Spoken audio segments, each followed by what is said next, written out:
The oxpecker, they thrive on eating ticks off the animals. Obviously, when you've got a lot of thicket and a lot of grassland and everything else, there's ticks everywhere.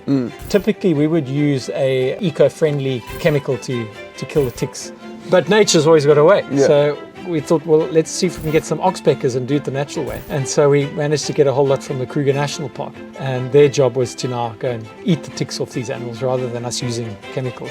As soon as those birds were released, boy, they all flew out the boxes and did this around the sky. It was lovely to see.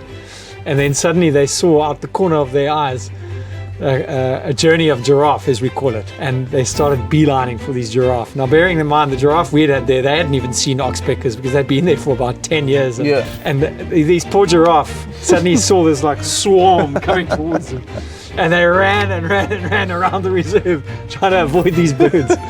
Today, when you do game drives on the reserve, you see oxpeckers everywhere, on the rhinos, on the buffalo, on the giraffe, just doing their job. They're thriving down there. So what we did have to do was we had to convince a lot of the farmers that still farm around to avoid using harmful chemicals, because the chemicals are what killed out the oxpecker in the first place, because they dipped their cattle in these chemicals that would kill the ticks, and what ticks were left would get eaten by the oxpeckers, and they were poisoned. So that's how the oxpecker actually died out there. So we've now convinced a lot of those farmers to stop using those harmful pesticides. Just get the oxpeckers to go in and... So the oxpeckers can eat off rhino, but they can eat off a cattle on the other side of the fence too now, and they're thriving.